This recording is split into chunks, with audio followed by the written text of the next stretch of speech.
여호수아 1장 1절부터 9절까지입니다. 여호수아 1장 1절부터 9절까지 제가 읽습니다. 여호와의 종 모세가 죽은 후에 여호와께서 모세의 시종 눈의 아들 여호수아에게 일러 가라사대 내 종 모세가 죽었으니 이제 너는 이 모든 백성으로 더불어 일어나 이 요단을 건너 내가 그들 곧 이스라엘 족속에게 주는 땅으로 가라. 내가 모세에게 말한 바와 같이 무릇 너희 발바닥으로 밟는 곳을 내가 다 너희에게 주었노니 곧 광야와 이 레바논에서부터 큰 하수 유브라데에 이르는 해쪽 속의 온 땅과 또 해지는 편 대해까지 너희 지경이 되리라. 너의 평생에 너를 능히 당할 자 없으리니 내가 모세와 함께 있던 것 같이 너와 함께 있을 것임이라. 내가 너를 떠나지 아니하며 버리지 아니하리니 마음을 강하게 하라. 담대히 하라. 너는 이 백성으로 내가 그 조상에게 맹세하여 주리라 한 땅을 얻게 하리라. 오직 너는 마음을 강하게 하고 극히 담대히 하여 나의 종 모세가 내게 명한 율법을 다 지켜 행하고 좌로나 우로나 치우치지 말라. 그리하면 어디로 가든지 형통하리니 이 율법책을 내 입에서 떠나지 말게 하며 주야로 그것을 묵상하여 그 가운데 기록한 대로 다 지켜 행하라. 그리하면 내 길이 평탄하게 될 것이라. 내가 형통하리라. 내가 내게 명한 것이 아니냐. 마음을 강하게 하고 담대히 하라. 두려워 말며 놀라지 말라. 너가 어디로 가든지 내 하나님 여호와가 너와 함께 하느니라 하시니라. 아멘. 오늘부터 여호수아 강해 설교를 시작하게 됩니다. 여호수아 1장 1절입니다. 여호와의 종 모세가 죽은 후에 여호와께서 모세의 시종 눈의 아들 여호수아에게 일러 가라사대. 항상 신앙생활이나 또한 영적인 것에는 질서가 있습니다. 그래서 여호와의 종 모세라 그러고요. 그 다음에 여호수아에 대하여 여호와의 종 여호수아 그렇게 말하지 않습니다. 여호와의 종 여호수아가 아니라 모세의 시종 여호수아가 되고 그리고 이제 거기에서 여호와의 종 여호수아로 바뀝니다. 말하자면 여호수아는 모세의 시종으로서 40여 년을 보내면서 연단을 받습니다. 어리석은 사람들은 그렇게 주장합니다. 자신이 잘못된 삶을 살고 어리석게 선택한 다음에 하나님께서 그렇게 하셨노라 주장합니다. 제가 어제 여러분들이 아시려면 충분히 아시겠습니다만은 그 아마존의 암흑의 선교사님 돌아가신 분이지요. 그분의 간증을 들어보았습니다. 누가 좀 들어보십사. 그리고 물론 오래된 간증인데 그 간증의 조회수는 뭐 수십만이 넘지요. 또한 동일한 간증도 많은 유튜브 사이트들에 있어서 그런 조회수를 합친다면 뭐 100만 단위는 우습게 넘어가는 그런 간증이 되어집니다.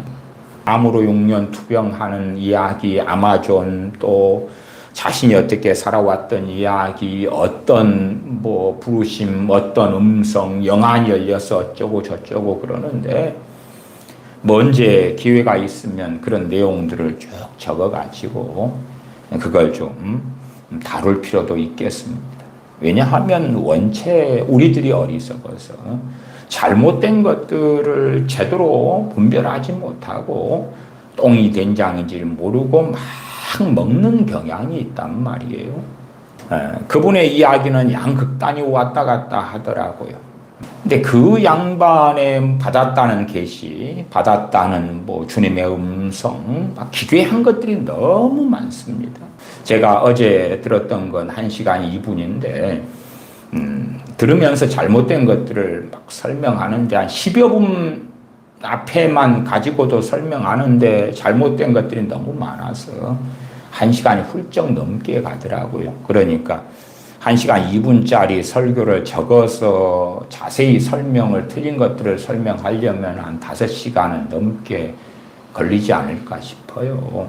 그 양반은 자신이 살았던 삶이 헌신의 삶이고 하나님의 뜻대로 산 삶이다. 그 전제로 자신의 간증을 하는데 실제로 내용들을 보면 자신이 잘못 선택하고 잘못 행하고 그래가지고 받은 고난들을 연단이라는 것으로 하나님에 대한 헌신이라는 것으로 사도적 부르심을 받았기 때문에 순교자적인 그 소명 때문에 벌어지는 일로 거짓말을 하더라 그 말이.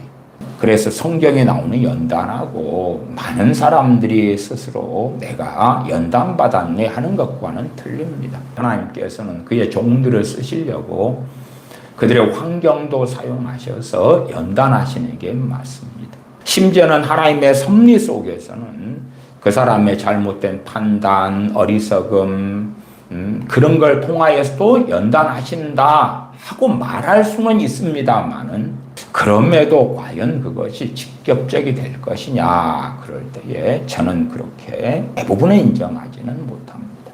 제 개인의 삶에서도 그렇습니다. 제가 영적인 침체가 오고 성령 충만을 잃어버리고 어리석어지고 그래서 이제 그 다음에는 많은 고난을 겪었습니다.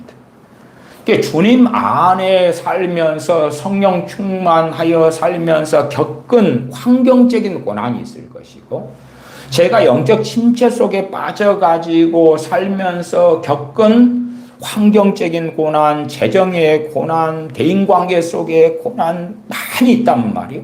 그럼 제가 엄밀하게 제 삶을 돌아보았을 때에 영적 침체 속에서 겪었던 고난들은 전혀 제게는 연단이 아니라 죄만 되었습니다. 죄만. 저는 그렇게 제 삶을 살펴볼 때 그랬어요. 이거래도 어렵고 저거래도 어렵고. 물론 내가 주님 앞에 살아가면서는 이거래도 어려울 수 있고 저거래도 어려울 수 있는데 그 어려움을 주님과 함께 걸어가는 거다. 넘어가는 거다. 그러나 내가 어리석게 되어서 이걸 하면서 문제가 생기고 예를 들어 영적 침체 속에서 제가 또 집안에 빚이 있어서 갚아야 될 빚 뭐 이런 것 때문에 어떤 A라는 회사를 선택했습니다. A라는 회사에 가서 일을 했어요.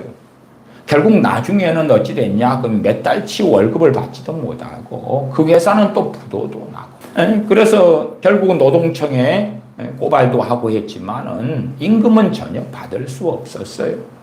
그것이 제게 무슨 연단이 되었단 말입니까?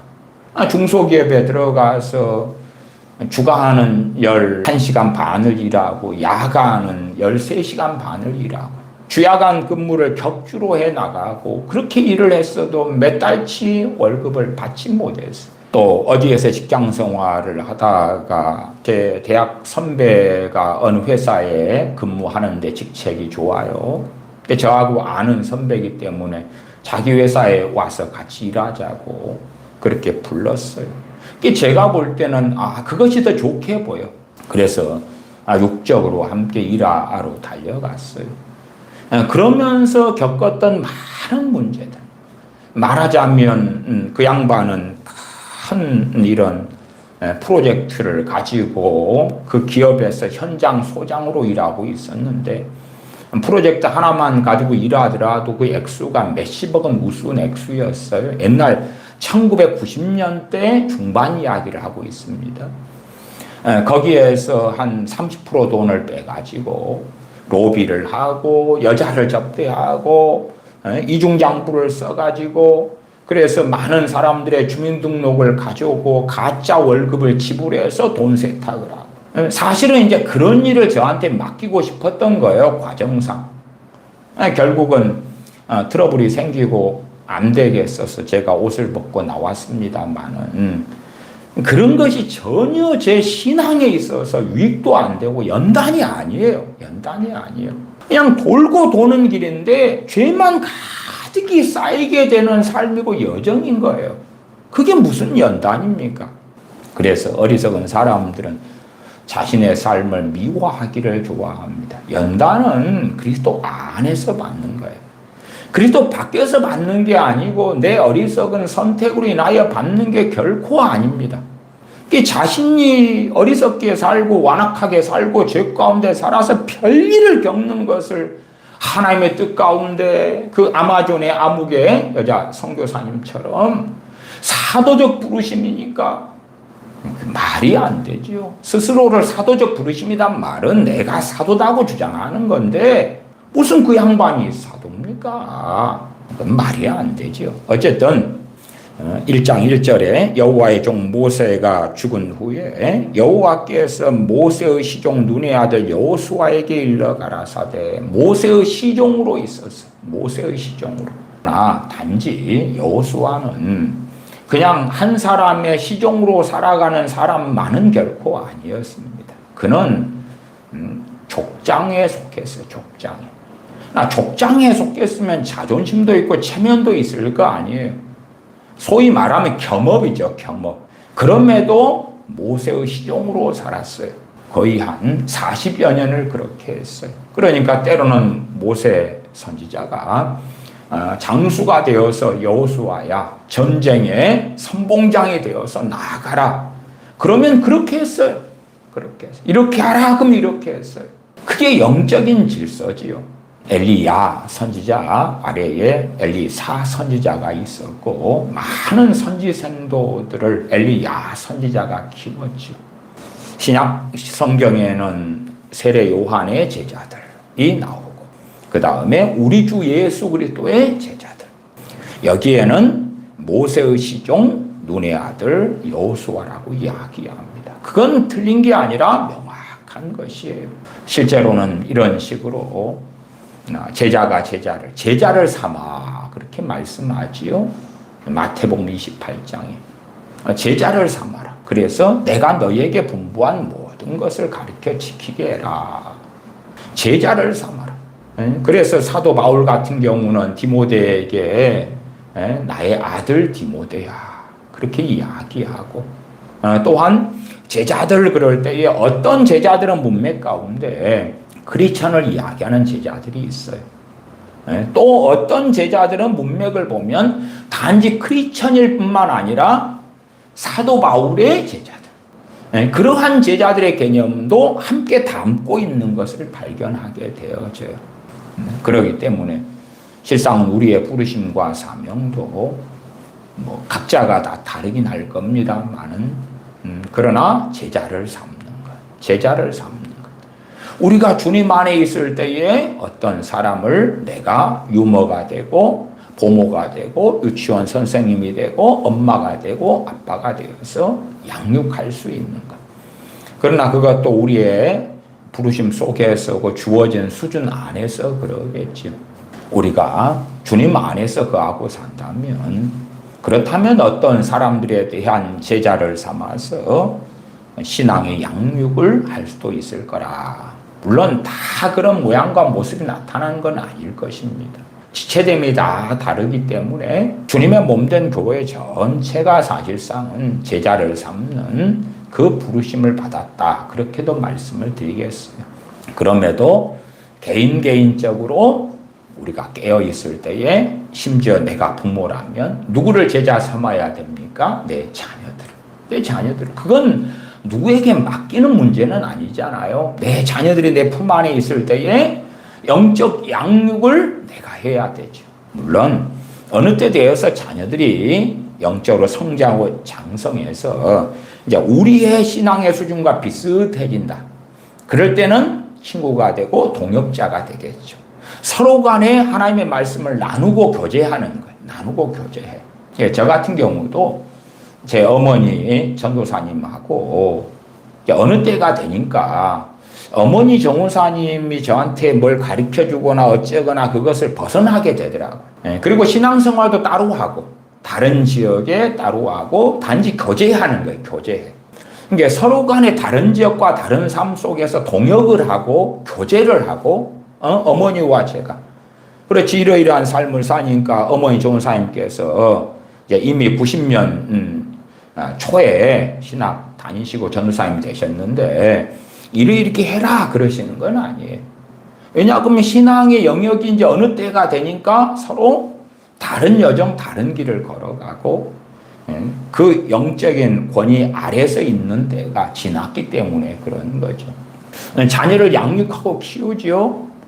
그럴 때에 부모의 영적인 권위 속에서 자녀들이 성장해야 되고, 그럴 때에 육적인 자녀만이 아니라 영적인 자녀가 되고 자녀를 자신들의 제자로 삼아야 되죠. 그러나 유감스럽게 제가 자주 말씀해 온 대로 자녀들을 제자 삼는 것을 누구에게 넘겨버리는 한국교회가 됐냐 그러면 교회에 넘겨버려요. 교회의 전도사님들에게나 목사님에게 넘겨버리는 거예요. 그리고 책임 회피를 해버리는 거죠.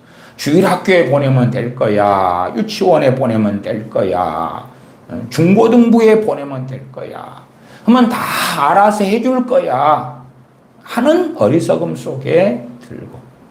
그리고 이제 교회는 부모들에게 많은 프로그램을 통하여 헌신적인 사람일수록 충성 봉사하게 만들면서 최소한 직장 생활하고 가정 생활하고 자녀는 학업을 하기 때문에 주일날 정도, 토요일날 주일날 말고는 별로 자녀들과 만나고 교제할 시간도 없는데 그 시간이 온통 교회의 프로그램 속에 매몰돼 버리고 마는 거예요. 그러니까 충성 봉사하는 부모들은 주일날에 교회에 예배당에 나가서 이런저런 일을 부지런히 하다 보면 주일날은 자녀 얼굴 볼 시간이 없고, 그리고 이제 소위 예배당에서 끝마치고 나오면 파김치가 되는 거예요. 파김치가 돼. 주일병이 생기죠. 월요병이 아니라 주일병이 생기는 거예요. 어떤 분들의 이야기는 그럽니다. 토요일 밤마 되면 막 두근두근하고 힘들대. 왜? 내일 교회 가야 되니까. 내일 교회 가서 이런저런 일을 하고 이런저런 인간관계 속에서 치러야 되니까. 교회 프로그램이라는 것이 사람들의 관계 속에서 이렇게 저렇게 부딪히고 충돌하잖아요. 지치고 힘들어요. 프로그램들을 만들어서 정신없이 만들어. 그렇기 때문에 자녀를 제자로 삼을 시간을, 여유를 주지 않지. 자녀들과 함께 주일날 예배를 함께 드리고, 그러면서 자녀들이 제대로 씹지 못한 걸 부모가 말씀을 들으면서 씹어가지고 자녀들과 다시 그 말씀을 나누고, 물론 그 말씀이 성경 본문에 따라 제대로 증거됐을 때 전제로 이야기하는 거죠. 이제 자녀와 함께 신앙의 수준이 비슷해져 간다. 그러면 함께 깨닫고 알게 된 말씀이 다르니까 서로 교제하면서 나눌 수도 있겠고, 신앙이 성장하고 자라면 부모와 자식이라도 교제하고 나누고, 그러나 그 아래에 있을 때에 말씀의 은혜 받고 깨닫고, 그런 것을 자녀에게 먹이는 거죠. 때로는 젖을 먹이고 젖을 떼면서는 이유식으로 가고, 이유식 지난 다음에 밥을 먹이고, 그렇게 성장하는 거예요.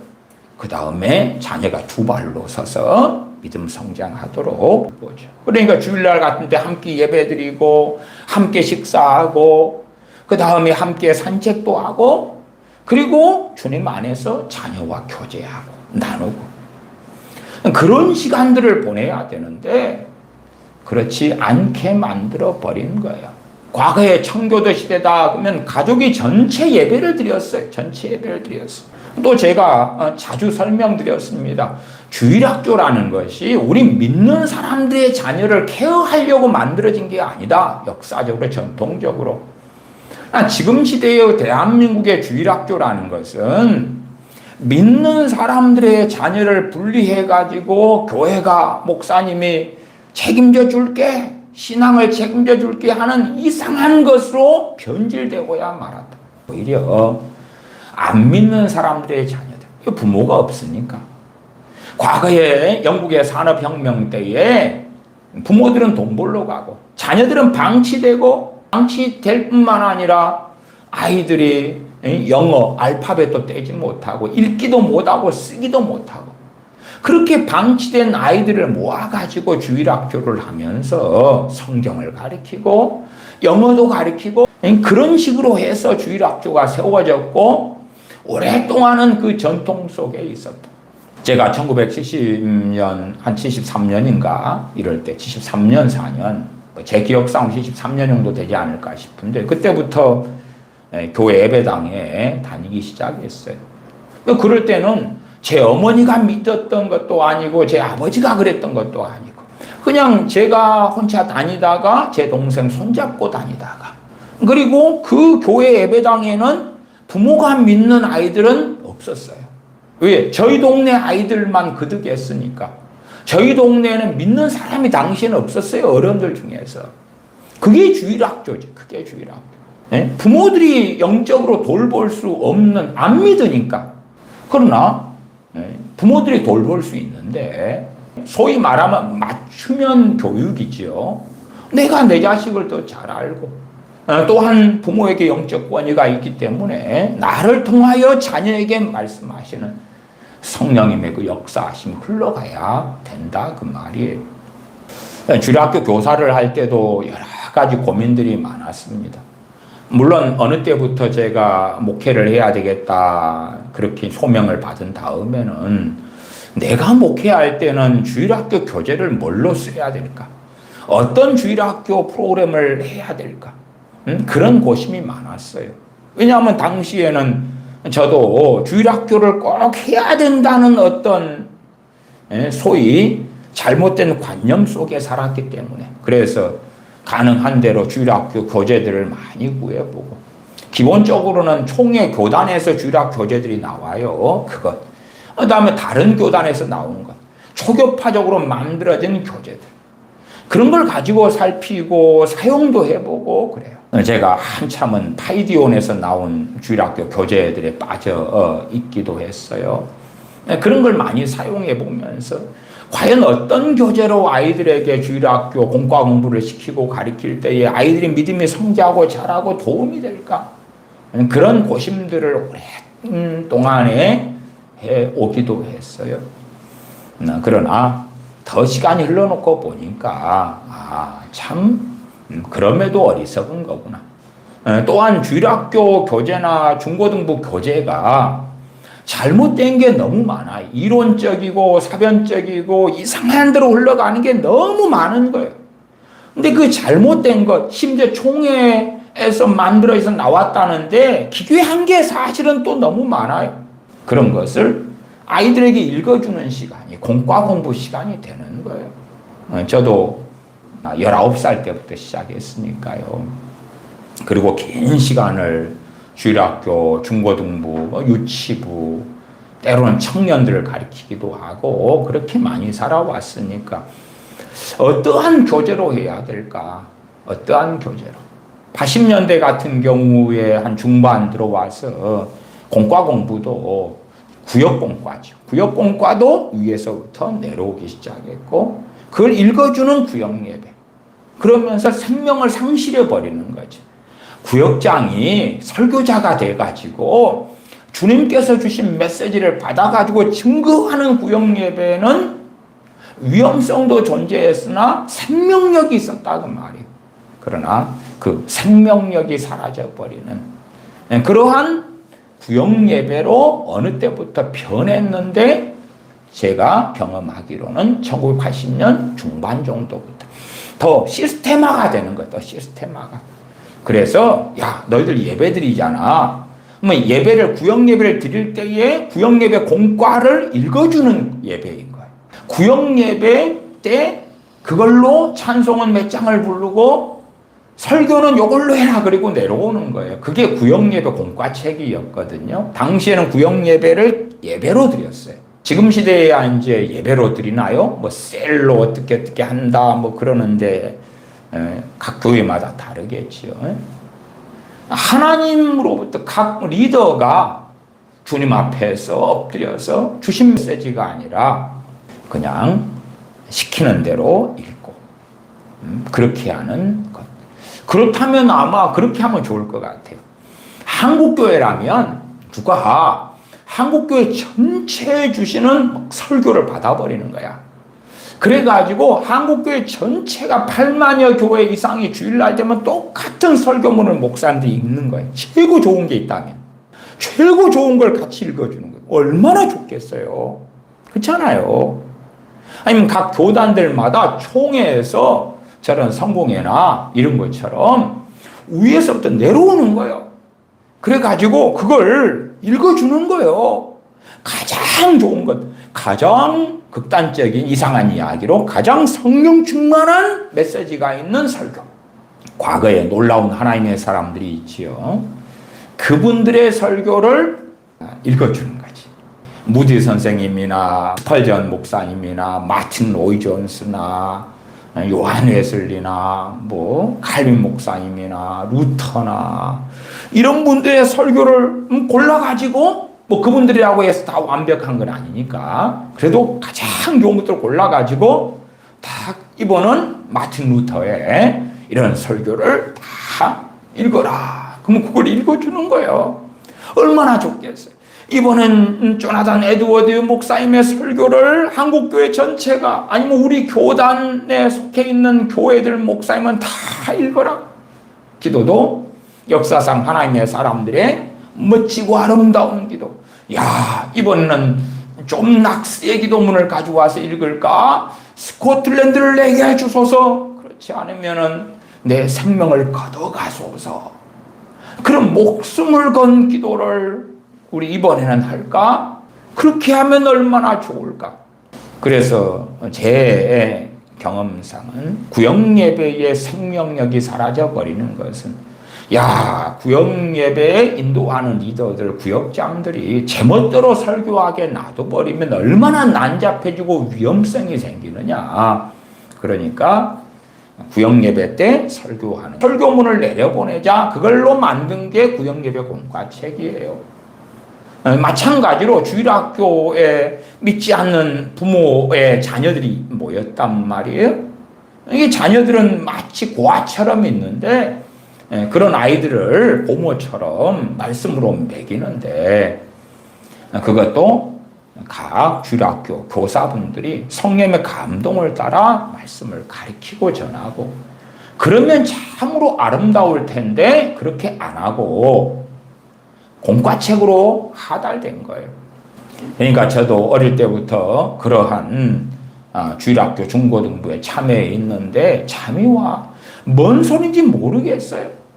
나중에는 제가 이제 그것을 읽어주는데 저 같은 경우야 그걸 먼저 쭉 읽어본 다음에 뺄 것 빼고 넣을 것 넣고 그렇게 이제 한단 말이에요. 이것은 좀 쓸데없는 이야기 그리고 제가 해요. 어쨌든 공과책을 보고 읽는 건 사실이지만 좀 유도리를 사용하는 거예요. 그대로 다 읽어버리면 너무 지루하고 쓸데없는 이야기 이런 게 되니까 많이 잘라냈어요. 잘라내고 어떤 부분을 내용으로 중심해서 좀 더 전개시켜야 되겠다.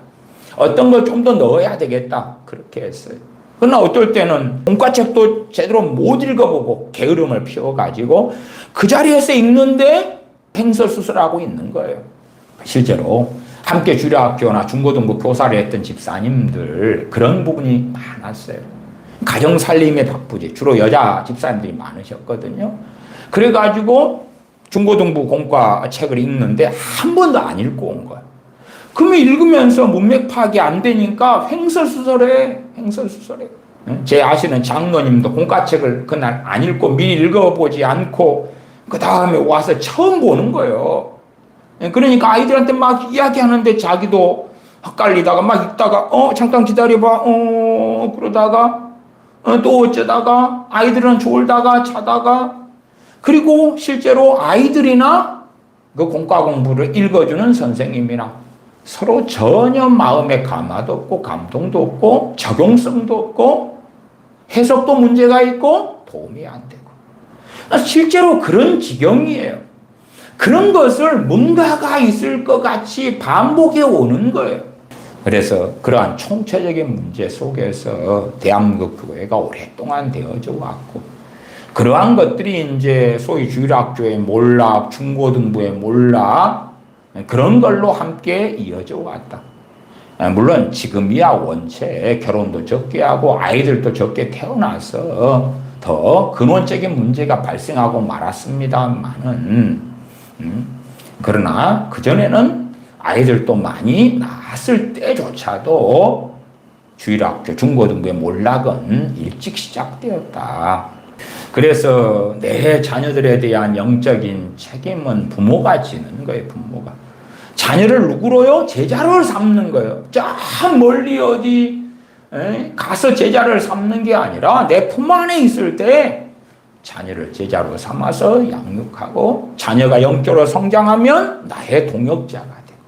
나의 교제하는 가장 가까운 마음을 나누고 기도 제목을 나누고 그러한 신앙의 동지가 되는 그러한 길을 우리가 걸어가야 돼요. 그러나 주일날에 프로그램이 바쁜데, 충성 봉사할수록 더 바쁜데 어떻게 그런 시간이 있겠는가. 그것이 정말 비극이에요, 비극. 눈의 아들 여호수아는 모세 시종으로 있었습니다. 그때가 일반적으로 눈의 아들 여호수아의 나이가 40살에서 80살까지 얼마나 긴 시간 동안입니까? 모세 시종으로 족장 중에 한 명이었는데 그렇게 눈의 아들 여호수아는 살았다. 그렇게 연단받았다. 하나님의 뜻 안에서. 그렇지, 자신이 주식에 이상한 투자를 해가지고 빚더미에 올라앉고 모아놓은 돈을 다 날리고, 그 다음에 이제 어려움을 겪으면서 내가 연단받고 있다. 그건 안 되는 거예요. 제 신학교 때도 그런 분들이 간혹 있었어요.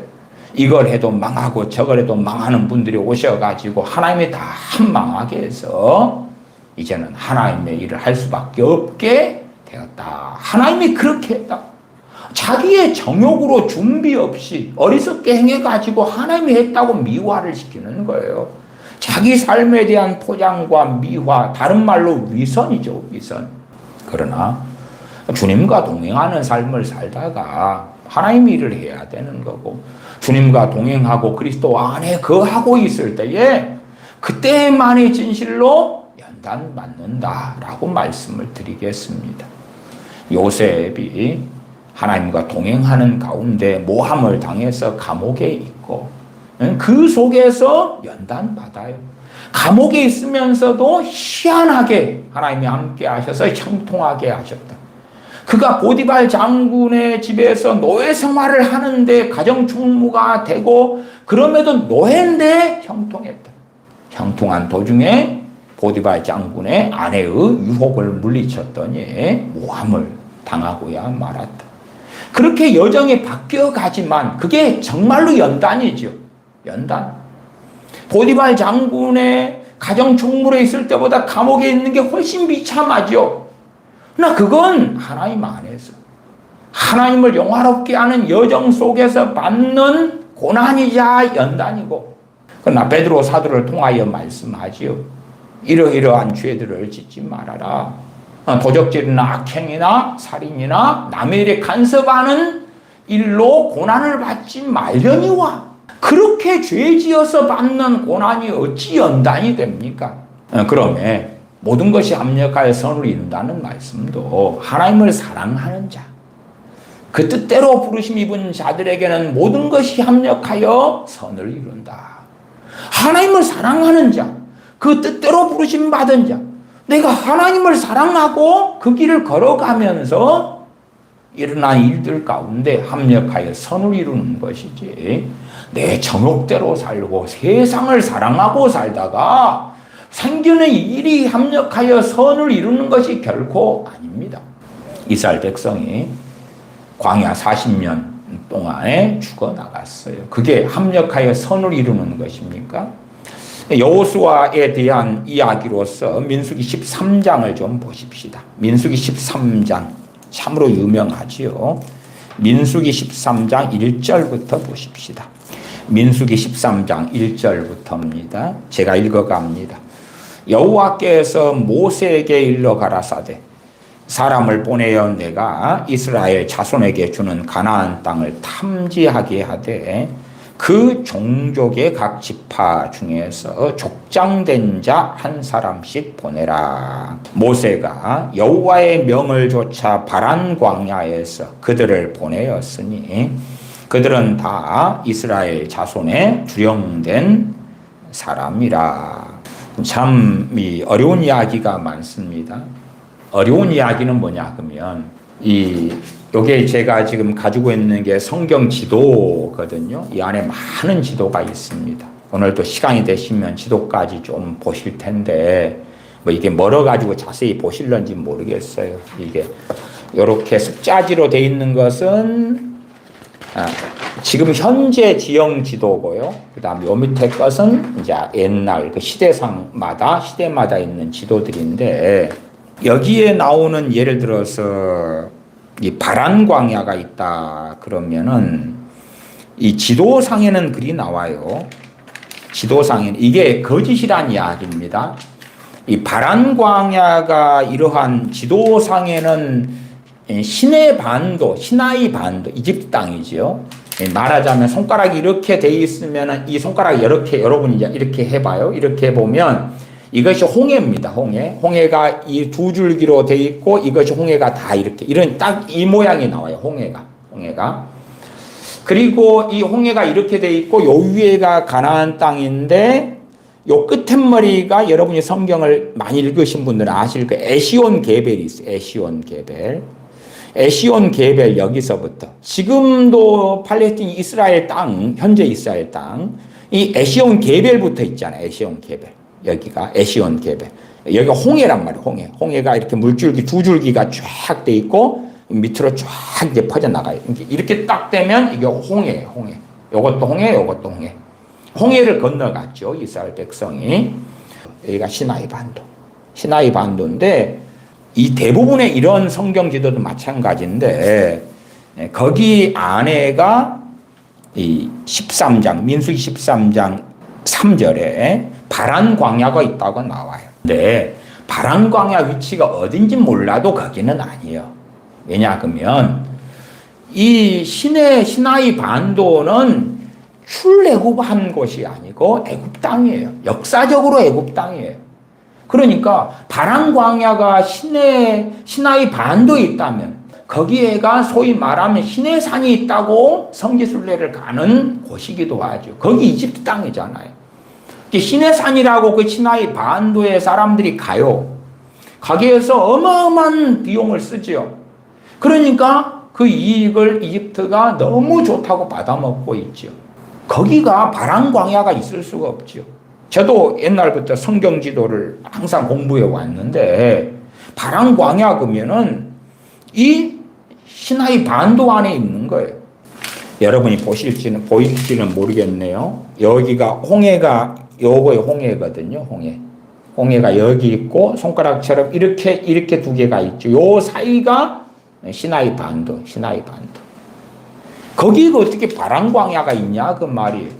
그러면 민수기 13장은 진작 출애굽한 다음이에요. 말하자면은 출애굽해가지고 어디로 갔냐 그러면 미디안 광야로 왔어요. 그러니까 그것은 잘못된 이야기죠. 그런 잘못된 지도를 보면서 이상하게 되는 경우도 많아요. 여러분의 성경책 뒤에 보면 출애굽 여정 그래가지고 그 앞에 시나이 반도를 40년 광야 생활을 빙빙 도는 지도들이 대부분입니다. 다 거짓말이에요. 거짓말. 어디 여정으로 가야 되냐 그러면 지금 김승학 장로님이 있죠. 전엔 집사님이셨는데 장로님이 되셨더라고요. 그분이 쓴 떨기나무 원투 있잖아요. 그 책이 정말 잘 됐습니다. 네, 그래서 사우디아라비아 그쪽 지역을 도는 거예요. 그쪽 지역을. 그런 것이 광야에 40년 동안 있었던 그러한 여정 중에 중심이 되는 건데 말도 안 되게 그러한 시나이 반도에 머물고 거기서 돌다가 가나안 땅에 들어가는 황당무계한 주장을 합니다. 그러니까 여러분이 그러한 여러 자료를 가지고 공부하시더라도 분별력은 꽤 가지셔야 됩니다. 13장 3절 모세가 여호와의 명을 좇아 바란 광야에서 그들을 보내었으니 그들은 다 이스라엘 자손의 두령된 사람이라. 이게 각 지파의 전체 두령이라는 이야기는 아니에요. 두령이다 그 말은 지도자다 그 말이 지도자. 각 지파도 규모가 원체 크니까 거기에서 지도자 두령 중에 한 명인 사람이 그 중에 이 눈의 아들 여호수아였다. 6절부터 읽어봅니다. 유다 지파에서는 여분네의 아들 갈렙이요, 이사갈 지파에서는 요셉의 아들 이갈이요, 에브라임 지파에서는 눈의 아들 호세아요. 이 호세아가 여호수아입니다. 그래서 여호수아는 에브라임 지파의 족장 중에 한 명이었습니다. 그리고 쭉 넘어가서 16절로 갑니다. 이는 모세가 땅을 탐지하러 보낸 자들의 이름이라. 모세가 눈의 아들 호세아를 여호수아라 칭하였더라. 모세가 호세아 이름을 여호수아로 칭하면서 바꿔주었다는 걸 알 수가 있고요. 17절 모세가 가나안 땅을 탐지하러 그들을 보내며 이르되 너희는 남방길로 행하여 산지로 올라가서 그 땅에 어떠함을 탐지하라. 이 12정탐꾼의 보고가 있습니다. 그리고 보고의 내용이 10대 2로 나뉘어지죠. 물론 공통적인 부분은 있습니다. 과연 적과 꿀이 흐르는 땅이더라. 문제는 거기에 안악자손이 있더라. 거기에 철병거 가진 그 정말 전쟁만 하면 우리는 메뚜기여서 그냥 잡혀 죽을 수밖에 없는, 우리 자녀들도 다 죽게 되는 그러한 우리를 삼키는 땅이더라. 31절로 갑니다. 그와 함께 올라갔던 사람들은 가로되 우리는 능히 올라가서 그 백성을 치지 못하리라. 그들은 우리보다 강하니라 하고 이스라엘 자손 앞에서 그 탐지한 땅을 악평하여 가로되 우리가 두루 다니며 탐지한 땅은 그 거민을 삼키는 땅이요 거기서 본 모든 백성은 신장이 장대한 자들이며 거기서 또 네피림 후손 아낙 자손 대장부들을 보았나니 우리는 스스로 보기에도 메뚜기 같으니 그들의 보기에도 그와 같았을 것이니라. 우리는 이제 다윗과 골리앗의 싸움에서 야 다윗이 물맷돌로 골리앗을 잡았어 하지만 그 특별한 경우고 그 전의 상황은 어떤 것이었습니까? 골리앗이 앞에 나와가지고 성봉장 되어서 이스라엘 백성을 조롱하고 하나님을 조롱하고 그러고 있을 때에 이스라엘 군사들은 다 겁을 먹고 쫄아버린 거예요. 네, 그렇게 이 거인족 네피림 후손 아낙 자손 대장부들도 보고 그러면 어떤 마음 어떤 심정이었겠는가. 그때에 여호수아와 갈렙은 하나님 편에 섰고 믿음으로 행하고 믿음으로 말하고 그랬던 것을 민수기를 통해서 우리가 확인할 수는 있다 그 말이에요. 다시 여호수아서 1장으로 돌아옵니다. 1장 2절 내 종 모세가 죽었으니 이제 너는 이 모든 백성으로 더불어 일어나 이 요단을 건너 내가 그들 곧 이스라엘 자손에게 주는 땅으로 가라. 하나님께서 여호수아에게 명령하십니다. 모세가 죽었다. 이제 너는 이 모든 백성으로 더불어 일어나 이 요단을 건너 내가 그들 곧 이스라엘 자손에게 주는 땅으로 가라. 이게 여호수아 개인에게 하나님께서 하신 말씀이에요. 그리고 이제 단지 여호수아 혼자 가는 게 아니라 여호수아가 명령을 받아가지고 이스라엘 백성과 함께 그들을 끌고 가는 거지요. 우리가 요한계시록 2장 3장에서 소아시아 7교회에게 주시는 말씀에서 그 교회의 사자에게 이렇게 편지를 보내라. 그런 주님의 말씀을 확인해요. 하나님께서 여호수아에게 말씀하시면 여호수아가 그 명령을 받아가지고 이스라엘 백성의 지도자로서 그들을 끌고 하나님의 명령을 이루어가는 거지요. 에베소 교회의 사자에게 말씀을 보내면 그가 그 말씀을 받아가지고 에베소 교회 교인들에게 주님의 말씀을 증거하고 가르치는 것이죠. 물론 그 사자가 잘못되면 백성 전체, 교인 전체가 책임을 질 수밖에 없는 거지요. 이스라엘 백성들 가운데서도 잘못된 왕이 일어나면 그 죄어를 백성들이 다 같이 받았던 거예요. 심지어는 다윗의 잘못된 인구조사를 통하여 이스라엘 백성들이 하나님의 진노를 함께 받을 수밖에 없었던 거예요. 그러한 성경의 연대 책임도 우리가 기억하셔야 됩니다. 지도자를 잘못 세우면 그에 대한 책임을 우리가 져야 돼요. 왕경제도를 선택해서 잘못된 왕이 세워지면 또 반대로 다윗이나 솔로몬처럼 전반적으로 그렇게 좋은 지도자가 세워졌을 때의 그 유익을 백성들이 보는 거죠. 자유민주주의 제도도 우리가 선택한 정치 제도입니다. 그렇기 때문에 우리가 투표를 통하여 잘못된 지도자가 세워지면 그 후과 그 잘못된 것에 대한 어리석은 열매들도 백성인 우리들이 감당할 수밖에 없는 것이에요. 또한 좋은 지도자가 세워졌을 때는 그 아름다운 열매를 함께 거두게 되는 것이지요. 자, 3절로 갑니다. 내가 모세에게 말한 바와 같이 물은 너희 발바닥으로 밟는 것을 내가 다 너희에게 주었노니 너희 발바닥으로 밟는 것을 너희 발바닥으로 밟는 곳이 어디까지인가 어디까지 밟았을까 그런 것까지는 다 이해하지 못합니다. 혹여 광야 40년 동안에 발바닥으로 밟은 곳이 될까? 그럴 수도 있습니다. 그럴 수 있다면 하나님께서 약속하신 그 땅을 중심으로 밟았겠다. 우리가 생각하는 가나안 땅하고요, 성경에서 나온 가나안 땅이 꽤 차이가 있습니다. 말하자면 이 여호수아 1장에서도 나옵니다. 4절에가 나오는데 곧 광야와 너희 발바닥으로 밟는 곳이 어디인가 그곳을 내가 다 너희에게 주었노니 곧 광야다. 이 레바논에서부터 큰 하수 유브라데에 이르는 해쪽 속의 온 땅과 정말 지경이 어디까지 갑니까? 유브라데까지 가요. 유브라데가 어디입니까? 우리가 고대 문명, 4대 문명의 발상지 공부할 때에 티그리스 유프라테스강, 이것도 옆으로 강 두 개가 가는 거예요. 옆으로.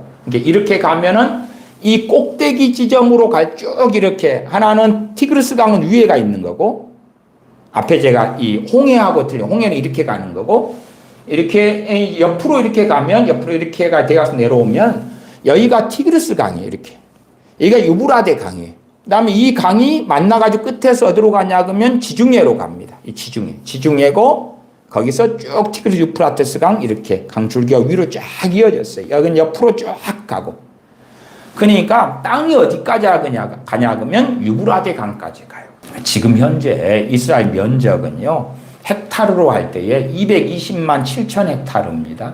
우리나라 대한민국의 면적은 애우기가 좀 쉬워요. 천사 날개 달린 천사만 헥타르예요. 그러니까 이스라엘 면적은 우리나라 면적의 약 5분의 1보다 약간 더 돼요. 참 작지요. 전라도 면적이 209만이에요. 209만. 전라도 면적보다 이스라엘 면적, 현재 면적이. 자, 에시온 개별. 홍해의 에시온 개별에서부터 현재 이스라엘이 쭉 올라갑니다. 지금 팔레스틴 이스라엘이. 그런데도 220만이에요. 전라도가 209만. 경상도는 꽤 크죠. 경상도가 320만 헥타르예요.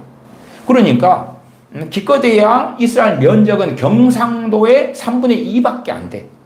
3분의 2가 약간 넘을 뿐이에요. 전라도보다 약간 커요. 경상도가 압도적으로 크죠. 경기도나 충청도나 이런 건 작습니다. 강원도 같은 경우도 대한민국의 강원도가 있고 북한의 강원도가 있어요. 합치면 굉장히 크지만은 대한민국 쪽 강원도만 하면은 당연하게 이러한 경상도가 압도적으로 크지요. 경기도도 쬐깐하고 그렇습니다. 면적상은. 그러면은 지금 현재 이스라엘 면적처럼 대한민국 기껏해야 5분의 1이 약간 넘는 정도? 그 정도 땅을 하나님이 주시느냐? 아니고 어디까지 가냐 그러면 유브라데까지 가요. 유브라데까지. 가나안 족속의 땅도요. 이 변경사가 꽤 있어요. 말하자면 그대로 가면 가나안 땅의 면적이 어디까지 가냐 그러면 딱 유브라데까지 갑니다. 지도가 이렇게 보일지 모르는데요. 자세히 보시면 요게 지금 고대 지역의 경계인데 가나안 족속이 여기가 유브라데 딱 경계로 맞아떨어져요. 예? 요것이 지금 가나안 땅이거든요. 요게 가나안인데 가나안 족속을 이야기하는 거예요. 가나안 족속의 지경이 유브라데까지 가요. 저 위까지 가는 거예요. 이게 가나안 족속이 그러다가 이제 경계가 좀 줄어들어 내려오긴 해요. 줄어들어 내려와. 당시에 출애굽해가지고 광야 40년 지난 다음에 가나안에 갔을 때는 이제 많이 줄어든 거예요. 그러나 맨 처음에 아브라함이 가나안 땅을 주겠다고 하나님께 약속을 받았을 때 가나안은 훨씬 더 광대했다는 걸 이해해야 돼요. 그러니까 하나님의 약속은 지금 유브라데까지 올라가는 거예요. 실제로 이제 유브라데까지 언제 올라갔냐 그러면은 솔로몬 왕 때 올라갔습니다. 솔로몬 왕 때 경계가 유브라데까지 가요. 지도는 요거네. 이게 지금 솔로몬 왕 때 경계가 이렇게 가는 건데 이 빨간 선이 보이죠? 요 빨간 선. 여기가 손가락이 2개가 있는 홍해입니다. 홍해. 여기 끝에가 지금 빨간 선인데 이게 에시온 개벨이거든요. 여기서부터. 지금 현재 이스라엘도 여기서 시작해요. 에시온 개벨에서. 그러니까 이 빨간 것이 당시 다윗 솔로몬 왕국 때의 영토인데 쭉 올라가요. 쭉 올라가서 이 옆에도 굉장히 크죠. 말하자면 시리아 같은 데도 다 장악했습니다. 그래가지고 이 끝에가 어디에 닿았냐 그러면은 유브라데에 닿았어요. 유브라데. 아수르 제국의 그 유브라데, 문명의 발상지 유브라데. 그 위에가 이제 티그리스 강이 있는 거고. 그러니까 얼마나 컸냐 그 말이. 거의 그래서 이 여호수아 1장 4절의 말씀이 상당히 성취가 됐어요. 물론 솔로몬 왕 때에 어리석게 우상 숭배를 하고 잘못된 길을 걸어가 가지고 수리아의 다메섹 같은데 다 장악해서 영토로 만들었거든요. 그러나 이제 다시 반란이 일어나고 다메섹에 빼앗기고 그리고 실제적인 지배력을 상실해 버리고 이미 솔로몬 왕 때의 노년기 때 되면 그렇게 되고야 맙니다. 그러나 가장 강성했을 때 뭐 고구려 시대로 하면 뭐 장수왕, 광개토 대왕 막 이런 것처럼요. 가장 이 왕성했을 때가 위에 있는 그 유프라테스 강까지 닿게 됩니다. 그리고 거의 블레셋은 이제 거의 사라지고 끝머리 조금 남고 그다음 두로와 시돈이 좀 남아 있고 뭐 그럽니다만은 옆에가 페니키아라고 두로와 시돈.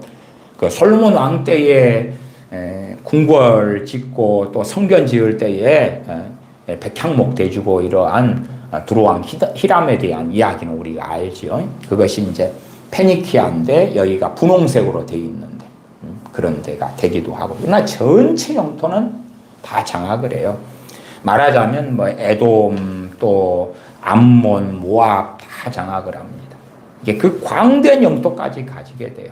그러니까 지금의 이스라엘 땅하고는 상상할 수 없는 면적의 땅을 가지게 돼요. 그 남북 정도로 에시온 개벨부터 유브라데까지를 제가 이 지도상으로 계산을 좀 해봤어요. 그렇게 계산해봤을 때 그래도 거리는 800km는 좀 넘지 않는가 싶어요. 그러니까 지금의 뭐 최소 몇 배 이상이 되는 땅이 되겠지요. 광대한 영토가 충분히 나오는 정도지. 지금 현재 전라도 면적보다 약간 큰 정도?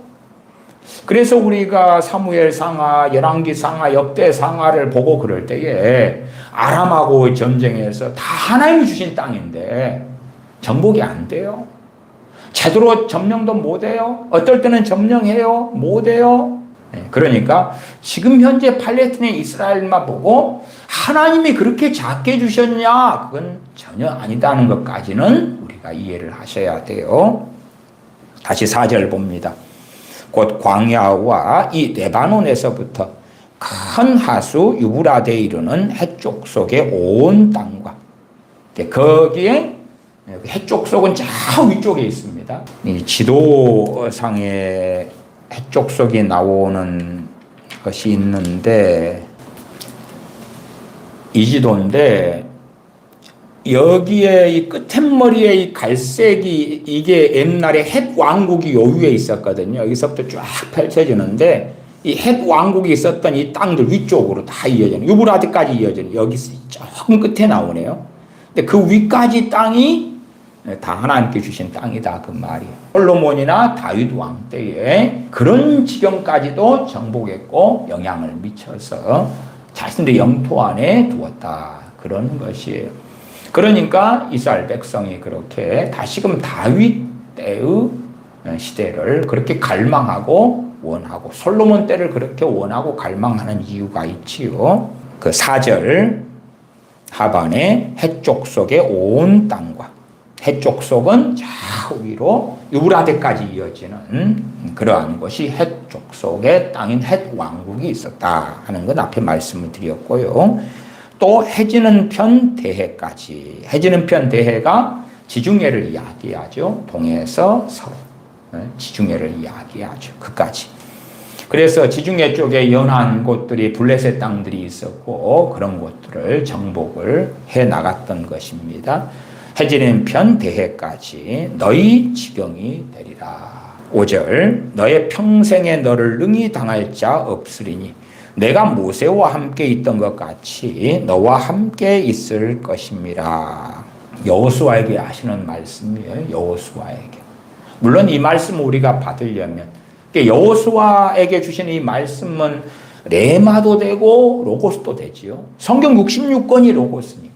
물론 더 근원적인 본질적인 로고스는 주님이십니다. 말씀이 하나님과 함께 계셨으니 로고스가 하나님과 함께 계셨으니 이 로고스가 하나님이시니라.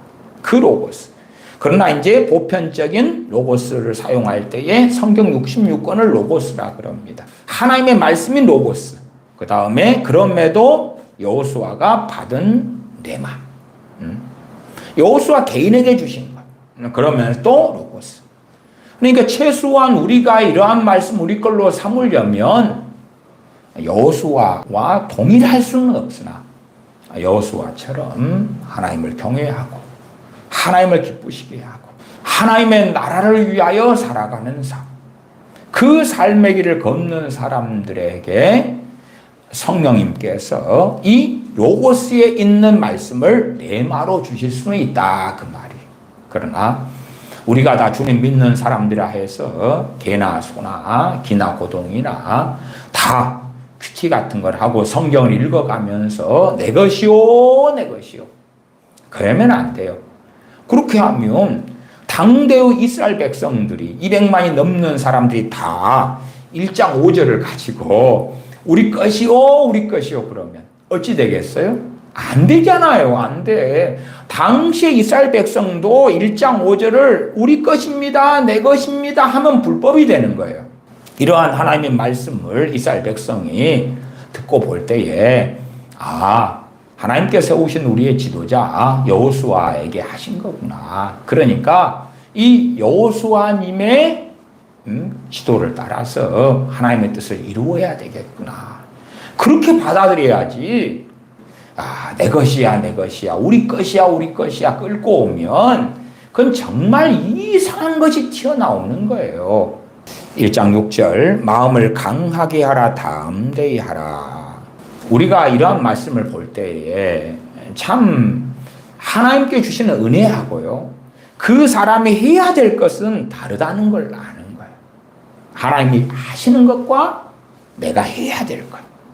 말하자면 하나님께서 여호수아에게 마음을 강하게 하라 담대히 하라 그러지 하나님께서 여호수아의 마음을 강하게 해주고 담대히 해주시는 게 아니다 그 말이에요. 한편으로는 그만큼 이 하나님의 사람인 여호수아가 마음이 약했구나 담대하지 못했구나 그것을 알 수가 있어요. 어떨 때는 민수기 13장처럼 하나님 편에 서가지고 일어난단 말이에요. 불가능한 상황 속에서 10명과 또한 10명의 선동을 받은 이스라엘 백성들이 우리는 저 가나안 땅에 못 들어가. 그러면 우리 자식들이 다 죽을 거야 라고 하나님께 반항하고 대적할 때에 그렇지 않은 길을 걸어가요. 하나님과 동행한다 해서 당연히 일이 다 잘 풀리는 건 아닙니다. 다 잘 풀렸다 하면은 요셉이 모함 땅의 감옥에 들어갈 일은 없잖아요. 그렇다면 사도들이 주님과 동행하면서 고난받을 일은 없을 거예요. 사도 바울이나 바나바 사도나 디모데나 디도나 이 하나님의 사람들이 복음을 증거하면서 고난받는 일이 없었을 거예요. 그렇지는 않아요. 그렇지는 않아. 우리가 주님과 함께 동행한다 해도 환경은 여러 가지 일이 생깁니다. 여호수아는 두려움이 있고 담대하지 않은 사람이에요. 하나님께서 그에게 반복적으로 말씀하시는 거예요. 그러지 누가 겁도 없는데 겁먹지 말아라. 근심도 안 하고 평안한데 근심하지 마세요. 그러진 않잖아요. 여호수아는 연약에 많이 쌓여 있었어요. 연단된다 해서 하나님께 훈련받는다 해서 고난을 통과한다 해서 그 사람이 철인이 되고 완벽자가 되는 건 전혀 아닙니다. 제가 성령님의 은사에 대하여 성령님의 은사와 능력에 대하여 지금 시리즈 설교를 하고 있는 중에 있어요. 거기에서 성령 은사들을 통한 영적인 일확천금이나 혹은 물질적 일확천금을 구하는 방식에 잘못된 성령의 은사와 능력을 구하는 그 어리석은 풍교들에 대하여서도 다루고 설명을 했습니다. 오직 성령님이 너희에게 임하시면 너희가 권능을 받고 그 권능은 파워, 능력, 힘, 헬라어로 두나미스인데 그것을 권능이란 단어로 딱 번역을 개혁성경에 하고 개정개혁판도 권능으로 했습니다. 그러니까 그걸 통해서라도 과대 망상증에 빠지는 거예요. 그냥 힘을 받은 거예요. 힘을. 성령님이 너에게 임하시는 각자 지체됨에 따라서 힘을 주시는 거예요. 힘을 주시는 거예요. 어떤 은사의 어떤 메커니즘에 대해서도 좀 더 설명하려고 그래요. 그 힘, 능력, 그걸 권능으로 표현해 버리니까 와, 성령이 임하셔서 권능만 받아버리면 그러나 방언도 그 두나미스에 속하거든요. 방언 은사도. 그래서 오순절 성령의 강림 이후로 120명이 방언을 하잖아요. 그건 그건 힘이냐, 그건 무슨 파워냐, 무슨 두나미스냐 그럴 때에 기도하는 두나미스, 기도하는 파워에 기도하는 파워. 영으로 기도하는 그러한 것을 할 수 없었다가 영으로 이제는 아버지께 기도할 수 있게 된 두나미스를 얻게 된 거예요. 근데 그것을 과대 포장해가지고 성령의 능력을 받아라, 권능을 받아라 그렇게 해버리는 거예요. 그 권능이라는 단어를 집착해버리는 거예요. 문맥에 따라서 그 권능 두나미스가 힘, 능력인데 근데 그걸 굉장히 오버하는 거예요. 물론 어떠한 두나미스, 어떠한 권능은 스데반 집사님처럼 혹은 베드로 사도처럼 사도 바울처럼 금자마다 펴도 치유되고 낫기도 하고 사도 바울이 앞치마를 가지다가 하니까 귀신이 쫓겨나가고 병이 고쳐지고 많은 표적과 기적과 이사가 스데반 집사님을 통해 나타나고 그런 두나미스도 있어요. 그러나 보편적으로 믿는 사람이 받는 믿는 자들의 이런 표적에 따르니 너희가 새 방언을 말하고 방언 은사를 받는 것 두나미스예요. 그 다음 내 이름은 귀신을 쫓아내고 병든 자에게 손을 얹은 즉 나으리라. 그러한 세 가지 두나미스를 대표적으로 이야기하지만 각양각종의 두나미스가 있어요. 두나미스에 대한 과대 과장 그것을 부흥사들이 부추기고 그걸 따라서 야 두나미스를 받으면 권능을 받으면 내 인생이 풀리고 삶이 변하고 가난한 자가 부자가 되고 무능한 자가 능력자가 되고 그러한 이상한 해괴한 것으로 바꿔버렸어요. 어리석은 사람들이 그러한 성령 은사와 능력에 대하여 오해와 곡해를 전파하고 그리고 그에 따라 가면서 많은 믿는 사람들이 미혹에 쌓이고 이상해져 버리는 거예요. 다시 1장 6절 마음을 강하게 하라 담대히 하라. 이것은 누가 해야 되는 거냐 그러면 여호수아가 해야 되는 것이지 하나님께서 그렇게 해주시는 게 아니에요. 해주시는 게 아니에요. 하나님은 그렇게 하라고 명령하시는 거예요. 아무리 우리가 성령 충만을 받더라도 거기에서 성령 충만을 통하여 성령 역사를 통하여 되는 게 있고 안 되는 게 있는 거예요. 어떤 것 우리가 자원함으로 나아가서 성령의 도우심을 구하고 원하고 받아야 되는 것이 있고 또 어떤 것은 그 은혜로 주어지고 그 안에서 성령의 역사하심이 나타나는 것이 있고 달라요. 그러지 어떤 어리석은 사람들은 성령 충만만 받으면 다 돼버릴 거야 하는 망상을 전하기도 해요. 전혀 그렇지는 않습니다. 그래서 1장 6절에 마음을 강하게 하라 담대히 하라.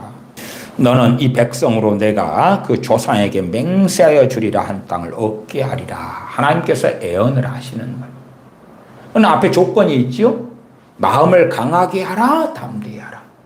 마음을 강하게 하라 담대히 하라. 그렇게 하고 나아가지 않으면 계속하여 전쟁을 벌여야 됩니다. 그때마다 불신앙으로 여호수아가 들어가고 어리석음으로 들어가고 담대함으로 들어가지 않고 그러면 후퇴할 거 아니에요?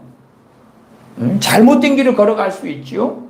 그리 된다면 6절 하반에 내가 그 조상에게 맹세하여 주리라 한 땅을 얻게 하리라. 이게 성취되지 않아요. 하나님의 말씀은 대부분 조건적입니다. 개인에게 혹은 민족에게 국가에게 이스라엘에게 우리 믿는 자들에게 말씀하시는 하나님의 말씀도 대부분 조건적이에요. 물론 조건적이지 않은 장차 대환란이 올 것이다. 그건 조건적이 아닙니다. 그러나 우리에게 주신 구하라 그러면 주실 것이요. 찾으라 그러면 찾을 것이요. 그런 말씀은 조건적이 있잖아요. 너는 내게 부르짖으라 그리하면 내가 너에게 응답하겠고 조건이 있단 말이에요. 7절입니다. 오직 너는 마음을 강하게 하고 극히 담대히 하여. 또 반복하시지요. 참 그렇게 연단받은 하나님의 종이 된 여호수아라 할지라도 또 모세의 시종으로 40년간 그렇게 연단받고 에브라임 지파의 족장 중에 한 명인 여호수아라 할지라도 마음을 강하게 하고 담대히 하라고 말씀하실 뿐만 아니라 7절에는 또 반복하는 거예요. 오직 여호수아의 가장 큰 약점이 이거예요. 하나님이 그걸 가지고 명심을 시켜주시는 거예요. 그러지 하나님께서 하나님의 종으로 다 이제는 너가 모세가 죽었으니 이젠 너가 지도자다. 너가 내 명령을 따라서 이스라엘 백성을 가나안으로 이끌어라. 정복해라.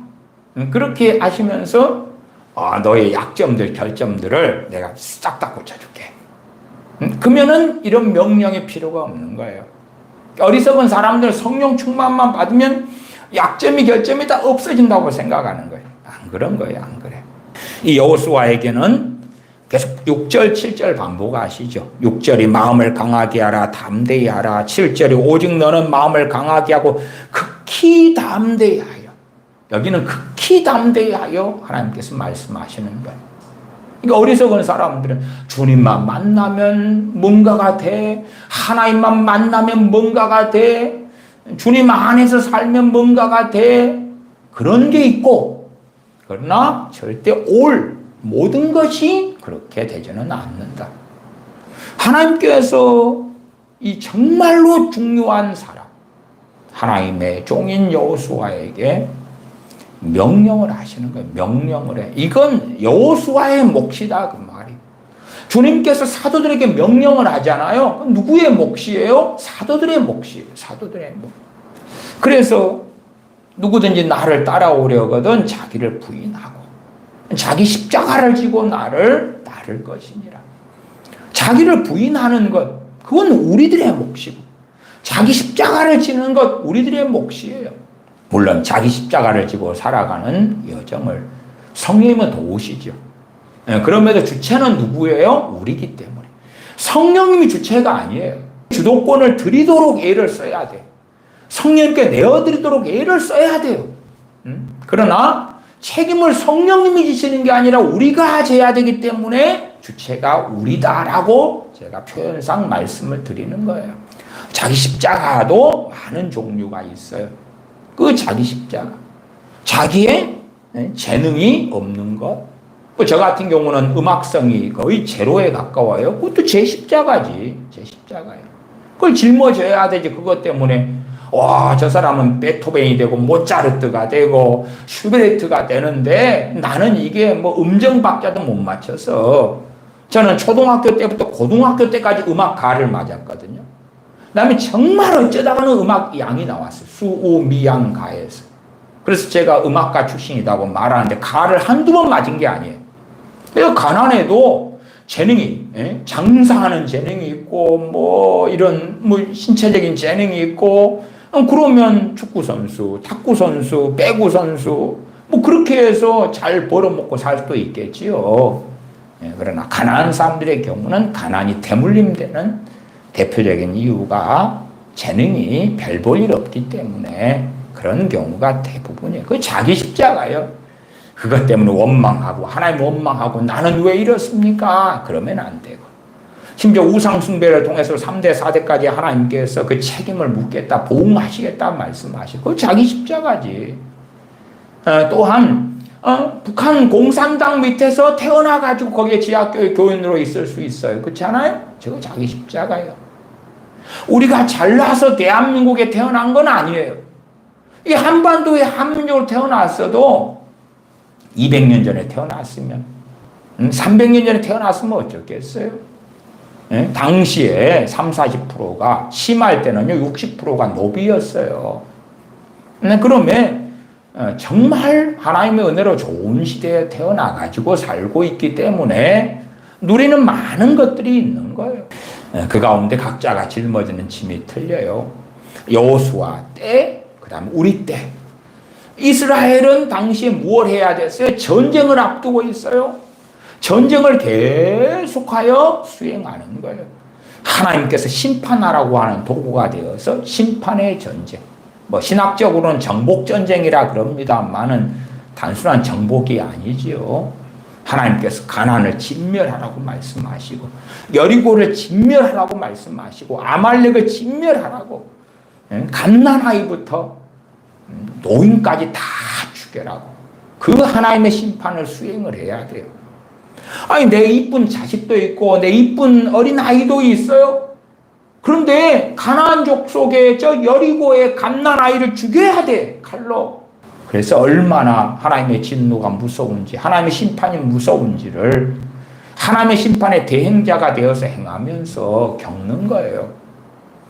그러니까 단지 그냥 우리가 사업하면서 직장생활하면서 너는 마음을 강하게 하고 키 담대히 하라고 말씀하시는 것에 어느 내용까지 들어가는가. 여호수아의 명령에 따라서 여리고의 갓난아이들까지 다 죽여라 그래요. 그 무거운 막중한 책임을 가지고 있어요. 아이를 좋아하는 사람이면 어떻게 했어요? 사람마다 아이를 많이 좋아하는 사람이 있지요. 적게 좋아하는 사람이 있지요. 동물을 많이 좋아하는 사람이 있어요. 진멸하라 그럴 때는 아이를 좋아하는데 아이를 다 죽여요. 사람에 대한 연민이 막 강한 사람이 있을 거 아니에요. 특별히 저는 여호수아가 그런 사람 중에 속한다고 생각도 해요. 그런데 자신이 명령해야 돼요. 저 갓난아이들 다 죽여라. 임산부들 다 죽여라. 저 젖먹이들 다 죽여라. 좌우를 분간치 못하는 사람들 다 죽여라. 하나님의 진노가 임하고 진노의 칼이 이스라엘 백성이 된 거지요. 정말로 많은 자들을 칼날로 쳐서 죽이는 그 막중한 책임을 가지고 있어요.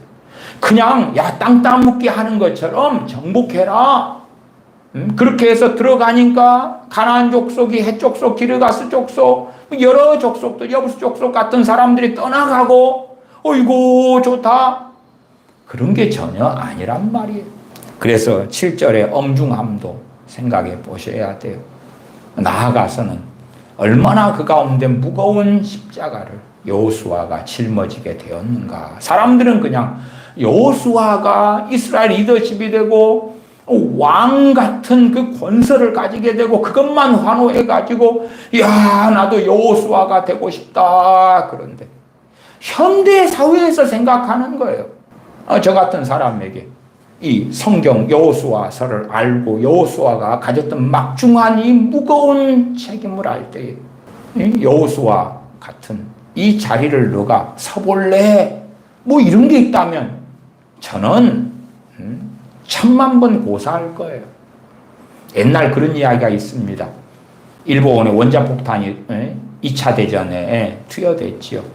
그러면 어떤 비행사가 원자폭탄에 싣고 가가지고 그걸 히로시마 같은 데 투하를 했단 말이에요. 그리고 이제 내가 버튼을 눌러가지고, 물론 명령권자가 있어가지고 명령을 받아서 한 거지만 직접 내가 버튼을 눌렀어. 아니면 미군이 중동의 어느 지역에 가서 그래서 거기를 폭격을 하는데 거기에 민간인이 끼어 있었어. 그로 인하여 죄책감을 가지고 절망을 가지는 사람들도 많단 말이에요. 하물며 이 실제적인 전쟁에 버튼 누르고 미사일을 쏘고 총을 쏴서 하는 게 아니라 직접 칼날로 눈앞에서 죽이는 이 전쟁인데 그것이 어떻게 쉽겠느냐 그 말이에요.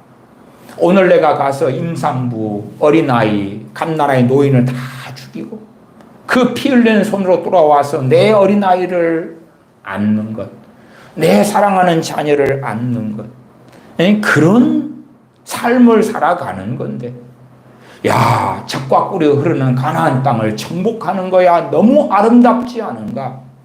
그런 건 아니올지다. 여호수아서를 볼 때에 이 전쟁의 이 하나님의 진노와 심판의 그 흐름의 길을 따라가야 되는데 그런 것을 제대로 자각하지 못하면 여호수아서는 제대로 볼 수 없습니다. 끊임없이 여호수아는 그것 때문에 고통할 수밖에 없는 거고 하나님께서는 7절에 오직 너는 마음을 강하게 하고 극히 담대히 하여 나의 종 모세가 내게 명한 율법을 다 지켜 행하고 이것은 자 내가 너에게 따로 율법을 가르쳐 줄 게가 아니에요. 하나님께서 모세에게 율법을 주시고 그 다음에 나의 종 모세가 너에게 명한 율법. 이게 사람들은 자기가 무슨 자꾸만 계시를 더 받고 자기가 뭔가 환상을 더 받고 그러니까 은사는 은사로서의 영역과 한계가 있는 거예요. 근데 그걸 벗어나가지고 지금 시대는 하나님의 음성 듣기 너무 좋아하잖아요. 로고스 말씀 66권이 아니라 또 다른 음성들 듣는 걸 너무 좋아해요. 그런데 하나님께서 여호수아에게 하시는 말씀은 나의 종 그 앞에 전제는 오직 너는 마음을 강하게 하고 극히 담대히 하여 그 다음에 첫째가 나의 종 모세가 내게 명한 율법을 다 지켜 행하고 율법을 다 지켜 행해라. 나의 종 모세가 너에게 명한 율법을 다 지켜 행하고 아 나는 하나님의 선택한 이제 이스라엘 지도자가 됐으니까 하나님으로부터 직통으로 뭘 받겠다. 물론 당연히 하나님께서 직접 말씀하시는 사례들이 많이 나오지요. 그러나 전능하신 하나님 아버지께서 나의 종 모세가 내게 명한 율법을 다 지켜 행하라. 어리석은 사람들은요 율법과 복음을 자꾸 분리시키려고 그럽니다. 제가 어제 그 아마존 돌아가신 그 선교사님의 그 간증을 들었는데 그 양반은 희한한 계시를 주님께 받았다 그럽니다. 뭐 별의별 이상한 계시가 많이 나오는데 성령께 자기에게 주님께 자기에게 말씀하셨다는 계시 중에 하나가 한국교회 교인들 99%가 은혜에 거하고 그리고 진리에 거하지는 않는 진리를 모른다는 거예요. 은혜는 거하는데 그게 무슨 이상한 이야기인지 모르겠어요. 요한복음 1장에 은혜와 진리가 예수 그리스도께로부터 왔다 그랬죠. 누가 정말 은혜에 거하면 그 사람은 진리에 거하는 것이고 그가 진리에 거하면 그는 은혜에 거하는 것이에요. 근데 은혜와 진리를 서로 상반되게 분리시키는 거예요. 그래갖고 쌈박질하게 만드는 거예요. 절대 성경은 그리 안 돼 있습니다. 그 비성경적인 계시가 주님으로부터 올 수가 없어요. 누가 은혜 생활한다. 그러면 하나님의 은혜가 주어지니까 그 은혜가 가장 기본적으로 성령의 역사인데 성령님께서 모든 진리 가운데로 인도해 가시는 그 은혜 아니겠는가 그 말이에요. 근데 은혜에는 99%가 한국 교인들은 거하는데 진리는 모르고 진리에 거하지 않는다는 게 무슨 개방기 소리인가. 아마존의 선교사님 암투병 6년, 와, 항상 금식하고 엎드려서 골다공증 이렇게 걸리고, 걸어가면 금식을 너무 많이 해서 위장이 부딪히고, 그래서 사도적 부르심을 받아가지고 순교자적인 삶을 내가 살고 영화 안 열려서 이걸 보고 저걸 보는 나는 그런 사람이었어. 그리고 간증을 하는 건데, 성경하고 끝난 더러운 이야기를 하는 거예요. 율법과 복음도, 율법도 누구에게서 온 거예요? 아버지께로부터. 복음도 누구에게서 온 거예요? 아버지께서 그 아들을 보내셔가지고 예수 그리스도의 복음이라. 하나님 아버지께로부터. 그래서 구약에서부터 하나님께서 그 종들을 통해서 예수 그리스도의 복음을 증거해 오셨잖아요. 이사야 선지자 등을 통하여. 한 분 하나님으로부터 율법과 복음이 나왔는데 이 두 개를 싸우게 만든다? 율법이냐 복음이냐? 그것은 율법도 복음도 제대로 이해하지 못한 거예요. 주님께서 마태복음 5장에서 뭘 말씀하세요? 나는 율법을 폐하러 온 것이 아니다. 율법을 온전케 하러 왔다. 율법의 1.1핵이라도 변치 않고 다 이룰 것이다. 근데 성령 역사 나타나니까 율법을 제거하는 거예요. 그 아마존의 선교사님도 율법과 복음을 반대편에 놓고 별 희한한 이야기를 합디다마는 절대 그렇지 않아요. 그러니까 하나님께서 여호수아에게는 나의 종 모세가 내게 명한 율법을 다 지켜 행하고 그랬다가 신약에 와서 하나님이 마음을 바꿔가지고 이제는 율법은 지킬 필요 없어. 복음을 다 지켜 행하라. 그런답니까? 율법을 통해서 죄를 깨닫고 율법을 통해 죄를 깨달아서 율법을 통해서 율법이 몽학 선생이 돼 초등교사가 되어서 누구에게 인도한다 그랬습니까? 주님에게. 또한 주님께서는 구약 성경, 이 성경에 대한 이 성경이고 나에 대해서 말씀하는 거다. 구약 성경을 크게 율법과 선지서라고 말할 수 있어요. 율법과 선지자, 그렇게 신약 성경은 나와요. 그 율법이 누구를 이야기한다고요? 우리 주 예수 그리스도를 이야기하는 거예요.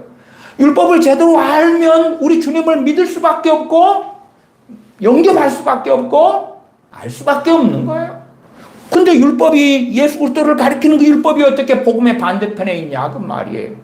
그래서 참 어리석어지는 사람들이 많아요. 율법을 다 지켜 행하고 좌로나 우로나 치우치지 말라. 그리하면 어디로 가든지 형통하리. 조건이잖아요, 조건. 여호수아에게 하나님께서 무조건적으로 말씀하신 게 아니고 율법을 다 지켜 행하라. 좌로나 우로나 치우치지 말아라. 아무리 좋은 것이라도 그것만 먹으면 안 되죠. 어느 임계점을 넘어가면 해가 되는 것입니다. 과일이 좋은 것이라도 과일을 선을 넘어가서 먹으면 안 되는 거예요. 그래서 좌로우로 치우치지 말아라. 말씀에 많은 게 있을 때 한쪽에 치우치다 보면 다른 말씀이 무너지고 약화되는 문제가 생겨 균형을 이루는 것이죠. 한쪽으로 극단으로 달려가는 게 아니다 그 말이에요. 성령의 은사들에 대해서도 제가 설교하고 있습니다만은 그 균형을 이루어야 돼요.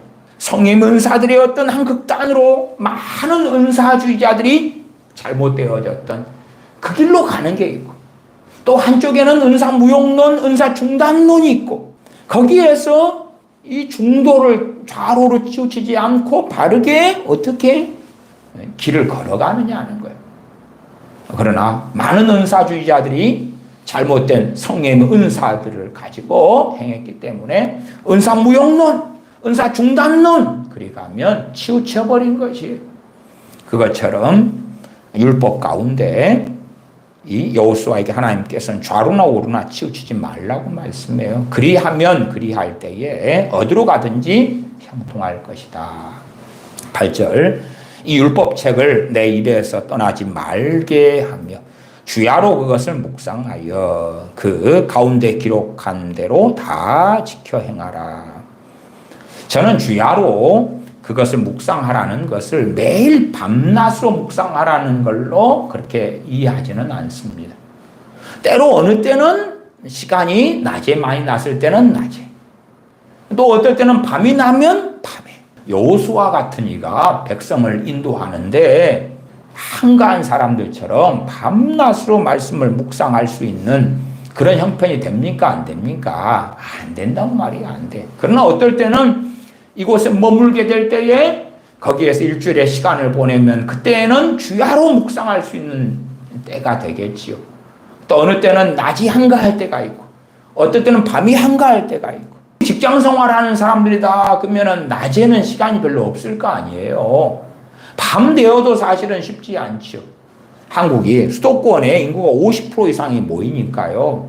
어떤 비효율이 나타나냐 그러면 직장과의 거리가 너무 멀어져요. 직장에 왕복으로 하는 시간이 너무 멀어지는 문제가 생겨요. 예전에 도시학자가 그런 말을 합니다. 우리가 직장 생활을 하고 할 때에 적당한 도시의 규모가 어느 규모냐 그럴 때에 제가 자료를 볼 때 35만을 이야기합니다. 35만 정도 됐을 때에 거기에 살면서 직장 생활하는 거리가 적절하게 나오고 가정 생활도 충분히 잘 될 수 있다. 그런 이야기를 해요. 근데 수도권에 2,500만이 넘는 사람이 모였죠. 2,500만이 넘는 사람들이 모여가지고 이제 이 끝에서 저리 직장으로 출퇴근하는데 정말 밤에도 낮에는 직장 때문에 밤에는 출퇴근 시간 때문에 밥 먹고 나면 잠자야 되는 그 비극 속에 들어간 거예요. 전 세계 어느 나라보다도 압도적으로 수도권에 극단적 집중화가 대한민국에 일어나고 있어요. 주야로 그것을 묵상하여. 지금은 우리 크리스천들이 그런 수도권에서 직장 생활을 한다 그러면 주야로 말씀을 묵상할, 낮도 직장 때문에 시간이 없고 밤도 출퇴근 때문에 시간이 없고 가족과 보낼 시간도 없고, 또 과도한 경쟁 때문에 직장에 다니면서 또 학원도 다녀야 되는, 영어 학원을 다닌다든지 하는 또 희한한 경쟁 시스템이 만들어지고 말았어요. 이 여호수아에게 주야로 그것을 묵상하라는 것이, 시간이 밤에 나면 밤에, 낮에 나면 낮에, 밤낮이 다 나면 밤낮에 다. 그러니까 이 율법책을 주야로 묵상하는 것이 하나님께서 여호수아에게 그 많은 막중한 과업, 막중한 책임에도 불구하고 너에게는 정말 중요한 최우선순위에 속한다고 말씀하시는 거예요. 최우선순위. 주야로 그것을 묵상하여 그 가운데 기록한 대로 다 지켜 행하라. 그리하면 내 길이 평탄하게 될 것이라 내가 형통하리라. 조건이 있단 말이에요. 조건이. 신사도의 애언가들은 애언을 하는데 잘못된 애언을 해. 조건이 없어요. 나아가 제가 성령의 은사와 능력에서 설명하겠습니다만은 이 고린도전서 14장에 나오는 애언은 장래일에 대한 데 포커스가 있지를 않습니다. 그건 14장 여러 본문, 고린도전서 14장 여러 본문에서 이야기를 해요. 그러나 애언 은사 받았다 그러면 장래일을 말하려고 그래. 애언이면 믿음의 분수대로 하라고 로마서에서 말씀해요. 애언이면 믿음의 분수대로. 그렇지 않고 믿음의 분수를 넘어서고 심지어는 거기에 조건도 없는 무조건적인 공수표를 남발을 하는 그 애언을 사람들은 듣기를 너무 좋아하는 거예요. 그것이 비성경적이라는 것 자체를 이해하지 못해요. 왜? 나한테는 좋은 이야기를 하니까. 여호수아에게도 하나님께서는 조건을 가지고 말씀을 하시고, 조건을 가지고. 형통에만 눈이 꽂히면 안 돼요. 형통에만. 9절입니다. 내가 내게 명한 것이 아니냐. 마음을 강하게 하고 담대히 하라. 두려워 말며 놀라지 말라. 반복하시죠. 반복이. 왜? 그만큼 여호수아가 마음이 연약하고 예민하고 연민도도 많을 수 있고, 그러니까 그래서 반복하시는 거예요. 하나님께서 야 내가 너 마음을 이렇게 해줘버릴게, 그런 게 아니라 여호수아가 감당해야 되는 거예요. 여호수아가 하나님 율법의 말씀을 붙잡고 그리고 중심에 새기고 그걸 행하면서 마음을 강하게 하고 담대히 하라. 9절 처음에는 내가 너에게 명한 것이 아니냐. 마음을 강하게 하고 담대히 하라. 두려워 말면 놀라지 말라. 여호수아의 약점이 두려움, 또 놀라는 것. 어떤 일이 생기면 그냥 놀라는 것. 민수기 13장 같은 데서 12정탐꾼 중에 한 명으로 그렇게 어떤 면에서 믿음의 본을 보였는데, 그럼에도 그렇다 해서 어떤 연단들을 통해서 또한 어떤 믿음의 여정을 통해서 그 사람이 완벽자가 되는 건 아니다. 그 말이. 그렇기 때문에 때마다 일마다 전능하신 하나님을 의지하고 의뢰할 수밖에 없는 연약에 여호수아가 쌓여 있었다. 두려워한 일이 있고 놀랄 일이 있을 때 어떻게 할 수밖에 없어요? 하나님 약속의 말씀을 붙잡고 아버지 하나님께 엎드려야 되는 거예요. 엎드려야 돼. 두렵고 놀랄 일이 있을 때 내 혼자 힘으로 하나님 말씀을 듣고 놀라지 않아야지, 두려워하지 않아야지 해가지고는 사실은 거의 되지 않습니다. 그러한 약점을 가진 사람들은 두려워하고 놀랄 일이 있을 때 하나님 앞에 엎드리는 거예요. 하나님과 시간을 보내는 거예요. 하나님 말씀을 주야로 묵상하고 붙잡는 거예요. 그 길이죠, 그게. 그러나 그 책임은 각 개인에게, 여호수아면 여호수아에게 있다, 그 말이에요. 여러분들이 약점이 있고 약점 있는 일이 있을 때에 뭐 해야 됩니까? 하나님께 엎드려야 되는 거예요. 엎드려야 돼. 엎드리고 찾고 구하고. 그럴 때에 성령님을 통하여 도와주시는 은혜가 있을 거다. 9절 하반, 너가 어디로 가든지 내 하나님 여호와가 너와 함께 하느니라 하시니라. 이것도 앞에가 조건이 있죠. 두려워 말며 놀라지 말라. 너 두려워하고 놀라고 공포에 사로잡히고 겁먹고 그리 되면 너가 어디로 가든지 내 하나님 여호와가 너와 함께 하느니라가 이루어지지 않는 거예요. 하나님과 함께하는 길에서 여호수아가 이탈하니까 그렇지요.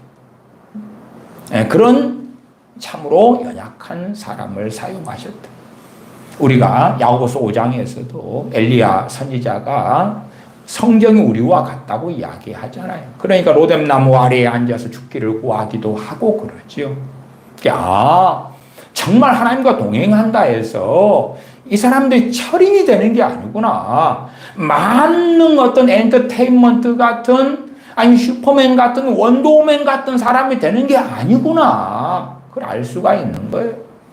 우리가 사무엘 선지자의 나이 들었을 때에 그 아들들을 사사들로 세웠는데 아들들이 얼마나 악하게 행하는 것을 보잖아요. 그렇게 각 사람마다의 약점이 있어요. 다윗은 압살롬에 대하여 훈계도 하지 않고 다 좋아하고 압살롬이 죽으니까 압살롬아 울고 통곡을 하지요. 각자의 그 약점들이 있어요. 우리는 완벽하면 좋으나 그렇지는 않아요. 여호수아의 이 약점들 가운데 하나님께서 말씀하세요. 그러니까 그렇게 강하게 하고 담대하게 살려면 더 그런 부분에서 여호수아는 하나님을 의지하고 의뢰했어야 한다 하는 것이죠. 그리고 그 길을 여호수아는 잘 걸어갔습니다. 80세에 이제 모세의 후계를 이어서 지도자가 되어서 110살까지 끝까지 그 길을 걸어갔어요. 끝까지 걸어갔어요. 오직 나와 내 집은 여호와만 섬기겠노라. 그런 삶의 길을 사도 바울이 그렇게 끝까지 달려갈 길을 마쳤다는 것처럼 여호수아라는 하나님의 사람이 그 길을 마쳤습니다. 그래서 여호수아 오늘 읽은 본문들 가운데 상당한 것은 여호수아가 이러한 약점들이 있었기 때문에 하나님께서 말씀하셨구나. 우리 각자마다 약점은 다 다릅니다. 그에 따라서 어떤 사람은 이 로고스를 통해서 내 말을 듣는데 각자 다르게 듣기도 할 것입니다. 기도하겠습니다. 아버지 하나님, 얼마나 우리가 좌우로 치우치기 좋은지요. 하나님의 말씀을 제멋대로 해석하기 좋아하고 어리석어지는 그러한 길을 걸어가기 좋아합니다. 진실로 우리도 여호수아에게 주신 하나님의 말씀처럼 가능한 대로 하나님의 말씀을 묵상하고 상고하고 말씀을 마음에 새기고 말씀에 따라 순종하여 살아가는 것이 가장 즐거운 우리의 양식이 되고 우리의 삶의 기쁨이 되는 복된 자녀들로 살게 하여 주시옵소서. 그러할 때에 주님 안에 거하고 주님을 영화롭게 하여 마침내 주님 앞에 섰을 때에 칭찬받는 그러한 주님의 제자들로 나타나게 하여 주시옵소서. 우리 주 예수님의 이름으로 기도하옵나이다. 아멘.